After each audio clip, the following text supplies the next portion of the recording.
আল্লাহর কাছে সবচেয়ে প্রিয় নাম কি আপনি জানেন? আমরা তো ছেলে এবং মেয়েদের আজে বাজে বিভিন্ন নাম, সেই নামে আমরা ডাকাশোনা করি। ছেলের নাম রাখছি হিম্মত আলী।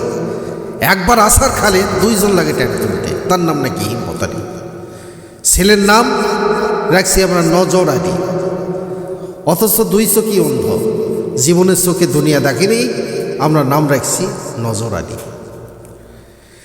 এমন কিছু উদ্ভট নাম আমরা রেখেছি, সেই নাম ধরে ধরে আমরা ছেলে মেয়েদেরকে ডাকি। অথচ আল্লাহ রাব্বুল আলামিনের কাছে প্রিয় সুন্দর দুটি নাম আছে, যা রাসূলুল্লাহ সাল্লাল্লাহু আলাইহি সাল্লাম হাদিস শরীফের মধ্যে বলেছেন, ইন্না আহাব্বা আসমাইকুম ইলাল্লাহি আব্দুল্লাহ ওয়া আব্দুর রহমান। তোমাদের নামসমূহের মধ্যে আল্লাহর কাছে সবচেয়ে প্রিয় নাম হলো আব্দুল্লাহ এবং আব্দুর রহমান। সহিহ মুসলিমের হাদিস।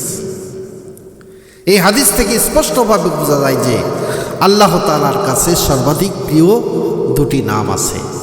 এই জন্য সন্তান, ছেলে মেয়ে ভূমিষ্ঠ হওয়ার সাথে সাথে কোরআন হাদিসের ভিতর থেকে সুন্দর অর্থবহ নাম রাখতে হবে।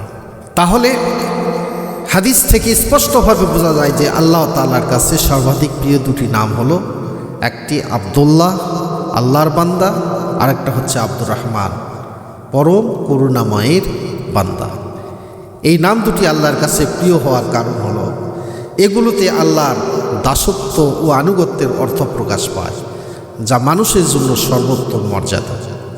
উপরের উল্লেখিত দুটি নাম ছাড়াও আরও কিছু নামে উত্তম হিসাবে গণ্য করা যায়, যেমন নবী করিম সাল্লাল্লাহু আলাইহি সাল্লামের নামের সঙ্গে নাম রাখা, আল্লাহর অন্যান্য গুণবাচক নামের সাথে, যেমন আব্দুল আজিজ পরম ক্রমশালী বান্দা, আব্দুল মালিক মালিকের বান্দা, আব্দুর রহিম পরম দয়ালু বান্দা ইত্যাদি।